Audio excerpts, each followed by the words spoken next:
మీ అందమైన ప్రయాణం ప్రారంభించండి. 49 మీ తల్లిదండ్రులు కావాలనే కలలను సాకారం చేయడానికి సహాయపడుతుంది.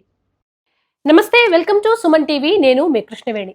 శని జయంతి, అమావాస్య కలిసి రావడం చాలా విశేషమైన రోజు.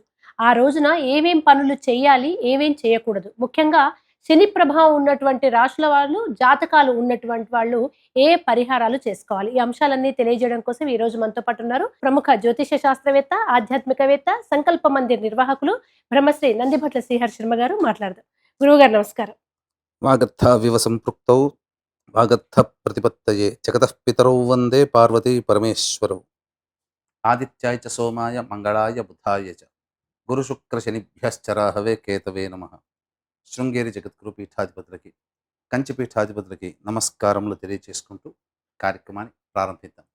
గురువుగారు, శని ప్రభావం ఉన్నటువంటి జాతకాలు, రాశులు చాలా ఉంటాయి. ఈ శని జయంతి అలాగే అమావాస్య కలిసి వస్తోంది. చాలా విశేషమని విన్నాం. వాటి గురించి ఒక్కసారి. తప్పకుండానమ్మా. మే 16వ తారీఖు రోజున మన తెలుగు ప్రాంతంలో వైశాఖ అమావాస్య అని అంటారు. నార్త్ సైడ్కి పౌర్ణమి టు పౌర్ణమి కాబట్టి ఆల్రెడీ వైశాఖ పౌర్ణమి తర్వాత వైశాఖ బహుళ పాడ్యమి నుంచి వాళ్ళకి జ్యేష్ఠ మాసం వచ్చేసేసింది. కాబట్టి వాళ్ళు ఈ అమావాస్యని జ్యేష్ఠ అమావాస్యగా చెబుతారు. మనమేమో వైశాఖ అమావాస్య. పైగా ఈ అమావాస్య శనివారం నాడు రావడం చాలా విశేషం. దానిని శని జయంతి సందర్భంగా చెప్పుకోవడం ఉంటుంది. పైగా ప్రత్యేకంగా ఈ రోజు ఉన్నటువంటి నక్షత్రం ఏంటంటే భరణీ నక్షత్రం. భరణీ నక్షత్రానికి అధిపతి ఎవరయ్యా అనంటే యముడు అధిపతి అవుతాడు. కాబట్టి యమబాధలు తొలగాలన్నా, అలాగే మరణించినటువంటి వారి యొక్క ఆత్మ తృప్తి పొందాలన్నా, ముఖ్యంగా మేష, మిథున, కర్కాటక, సింహ, కన్య, వృశ్చిక, ధనస్సు, కుంభ, మీన రాశులలో జన్మించినటువంటి వారికి ఈ యొక్క శని దోష ప్రభావము ఎక్కువగా ఉంటుంది. ఈ రాశుల వాళ్ళు ఏమేం చెయ్యాలి, ఎటువంటి పరిహారాలు చేసుకోవాలి అంటే ఇంట్లోనే చేసుకునేటువంటి పరిహారాల్ని మనం తెలియచేసుకున్నాము. కాబట్టి వీక్షించేటువంటి ప్రేక్షకులు ఈ యొక్క మే 16వ తారీఖు రోజున వచ్చేటువంటి శని జయంతి సందర్భంగా వైశాఖ అమావాస్య రోజున ఏమేం చెయ్యాలి, ఏమేం చెయ్యకూడదు అనేటువంటి విషయాల గురించి క్లుప్తంగా తెలుసుకునే ప్రయత్నం చేద్దాం. ఈ కార్యక్రమాన్ని ఆశాంతం వీక్షించే ప్రయత్నం చేయండి. ఖచ్చితంగా ఇది మీకు ఉపయోగపడుతుంది, అందులో సందేహం లేదు. ఆ రోజున ప్రధానంగా చేయకూడనటువంటి పనులు తెలుసుకుందాం. మొదలు చేయకూడనటువంటి పనులు క్షౌరం చేసుకోకూడదు, గడ్డము గీసుకోవడం, హెయిర్స్ కటింగ్ చేసుకోవడం చేయకూడదు, గోల్డ్ తీయకూడదు. అలాగే ముఖ్యంగా నూనె, తలకి నూనె రాసుకోకూడదు.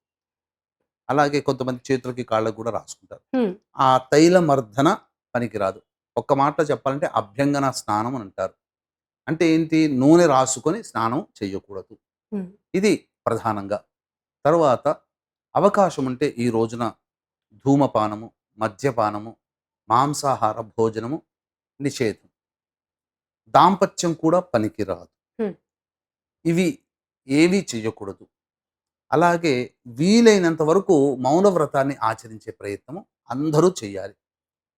ఇక అన్నిటికంటే ముఖ్యంగా ఎవరిని కూడా బాధ పెట్టకూడదు. ముఖ్యంగా పెద్దవాళ్ళని, వికలాంగులని, శారీరక మానసిక వికలాంగులని బాధ పెట్టకూడదు. ఇది చేయకూడని పనులు. చెయ్యగలిగేటువంటి పనులు, చేయాల్సినటువంటి పనులు ఏవైతే ఉంటాయో, సూర్యోదయం కంటే ముందే నిద్రలేచి చక్కగా ఇంట్లో నువ్వుల నూనెతో దీపారాధన చేసి, ఉదయిస్తున్నటువంటి సూర్యుడికి నమస్కారం చేసి, సూర్యాష్టకం 6 సార్లు ఉదయిస్తున్నటువంటి సూర్యుడిని చూసుకుంటూ, లేదా అక్కడ కూర్చొని ఎదురుగా కూర్చొని కానీ సూర్యాష్టకం 6 సార్లు పారాయణం చేయాలి. ఇది మొట్టమొదటి పని చేయాల్సినటువంటిది. ఇక ముఖ్యంగా ఈ రోజున అమావాస్య కదమ్మా, శని జయంతి, పైగా భరణి నక్షత్రం కూడా ఉంది కాబట్టి ఈ రోజున ప్రధానంగా సంబంధించినటువంటి పెద్దలకి పిండ ప్రదానం ఖచ్చితంగా చేయాలి.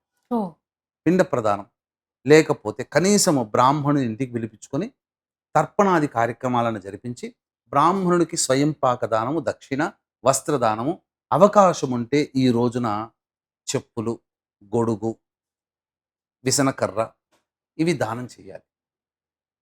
చేసినట్లయితే పితృదేవతల ఆశీర్వచనం కలుగుతుంది.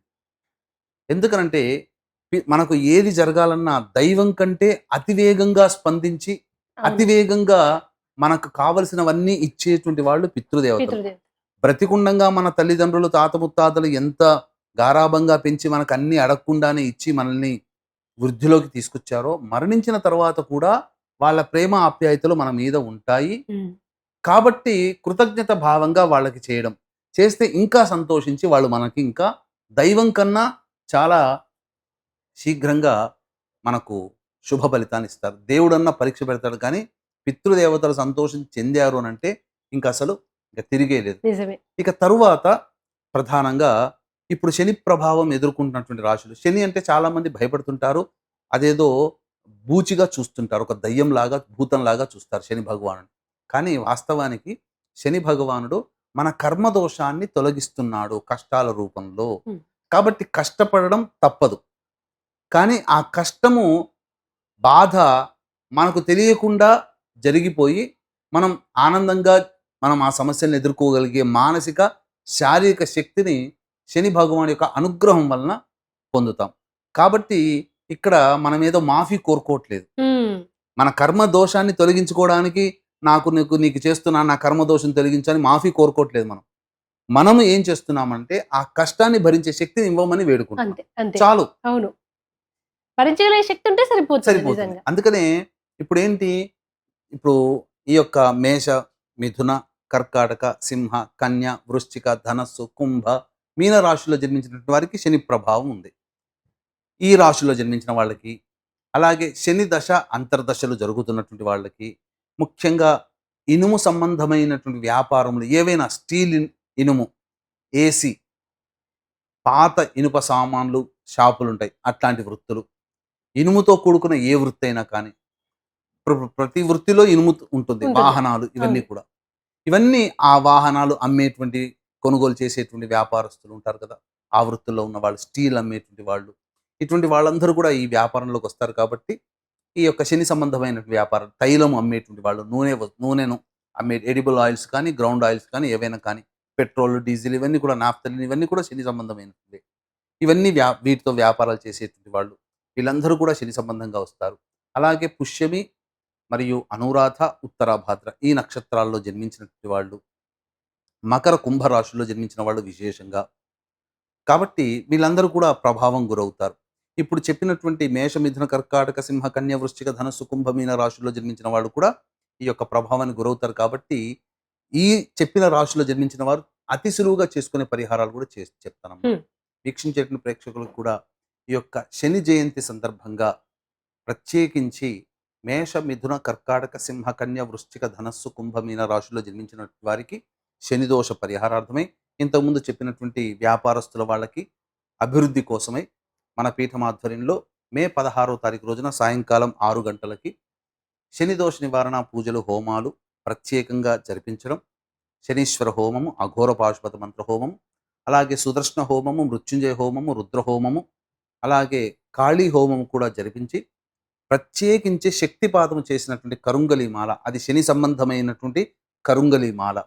కాబట్టి ఆ కరుంగలి మాలని మీకు అందివ్వడం జరుగుతుంది. అవకాశం ఉన్నటువంటి వాళ్ళు మే 16వ తారీఖు సాయంకాలం 5 గంటల లోపల స్క్రీన్‌పై కనిపిస్తున్న నెంబర్‌కి కాంటాక్ట్ చేసి మీ గోత్రనామాలు నమోదు చేసుకోవచ్చు. ఇక ఈ రోజున చేయాల్సినటువంటి పరిహారాల గురించి తెలియజేసుకుంటే, ముఖ్యంగా ఉదయాన్నే లేచి కాలకృత్యాదులు తీర్చుకొని ఎలాగో సూర్యుడికి నమస్కారం, సూర్యాష్టకం 6 సార్లు చదువుతారు కదమ్మా! హ్మ్.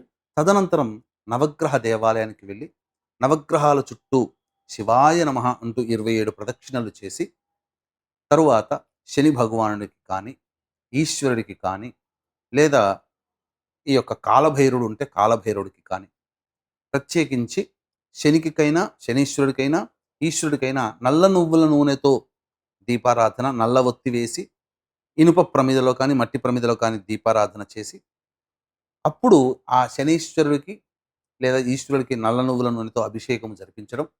తదనంతరం అన్నము, నల్ల నువ్వులు కలిపిన ముద్దలు ఒక 3 ముద్దలు నైవేద్యంగా పెట్టడం. అలాగే నల్ల నువ్వులతో చేసినటువంటి, బెల్లంతో చేసినటువంటి ఉండలు నైవేద్యంగా పెట్టి, ఆ ఉండలని పారిశుద్ధ్య కార్మికులకి మనం దానమైనా చేయవచ్చు. హ్మ్. ఈ అన్నము, నల్ల నువ్వులు కలిపిన ముద్దల్ని ఒక డొప్పల్లో పెట్టైనా కానీ స్వామి దగ్గరైనా పెట్టొచ్చు, లేదా దేవాలయంలో పిట్టగోడం దగ్గరైనా పెట్టవచ్చు. తదనంతరం అవకాశం ఉంటే పారిశుద్ధ్య కార్మికులకి టీ తాగడానికో లేదా వాళ్ళ ఇంటి కిచెన్ సామాన్లు ఏదైనా వంట వస్తువులు ఇంట్లో వండుకోవడానికి కొన్ని వస్తువులు కొనుగోలు చేసి వాళ్ళకి ఇవ్వవచ్చు. హ్మ్. అనాథలుగా వాళ్ళకి ఇవ్వవచ్చు. లేదు బ్రాహ్మడికి చేయాలి సంకల్పం ఉంటే దానము నల్ల నువ్వులు, నల్ల బట్ట, ఇనుప మేకు, అలాగే బాణి, ఇనుప బాణి, గళ్ళ ఉప్పు, బెల్లము, పత్తి ఇవన్నీ కూడాను దానం చేసి బ్రాహ్మడికి దక్షిణ ఇచ్చి సంకల్పం చేసుకుంటే సరిపోతుంది. ఆ! ఈ విధంగా చేయవచ్చు. లేదు ప్రత్యేకించి ఈ రోజున ఆవ నూనెతో కాలభైరవునికి ఎవరైతే అభిషేకం చేస్తారో హ్మ్. ఖచ్చితంగా ఆ కాలభైరుని యొక్క అనుగ్రహంతోనే శని దోష నివారణ కూడా జరిగిపోతుంది. ఇదంతా చేయడం చాలా విశేషం. ఈ రోజున ప్రత్యేకించి మౌనవ్రతం ఎక్కువగా ఉంటే చాలా మంచిది. శనివారము, భరణి నక్షత్రము, అమావాస్య కలిసి రావడం చాలా అరుదుగా చెప్పవచ్చు. ఇటువంటి అవకాశాన్ని ఎవ్వరూ కూడా మిస్ చేసుకోకండి. తప్పకుండా అందరూ పాటించి ఆ స్వామి యొక్క అనుగ్రహాన్ని పొంది తరించండి. ఈ విధంగా చెప్పినటువంటి పరిహారాన్ని మీరు పాటించండి. అలాగే రావి చెట్టు దగ్గర నల్ల నువ్వుల నూనెతో దీపారాధన చేసి, ఈ రోజున దీప దానము చేస్తే ఇంకా విశేషమైనటువంటి ఫలితము. పితృ తర్పణాలు ఎట్లాగో చేయాల్సిందే. అందులో తప్పదు. మళ్ళీ ఇటువంటి అవకాశం మనం మిస్ అయ్యామంటే మళ్ళీ మళ్ళీ రాదమ్మా. ఎందుకంటే ఇంత వైశాఖ అమావాస్య, శని జయంతిగా చెప్పుకునేటువంటి ఈ రోజు మాత్రం మళ్ళీ మళ్ళీ మనకు లభించదు, లభించదు, లభించదు. ధన్యవాదాలు గురువుగారు. చాలా సులువైన పరిష్కారాలు సూచించినందుకు మరొకసారి ధన్యవాదాలు. సర్వం శ్రీ ఉమామహేశ్వర పరబ్రహ్మార్పణమస్తు.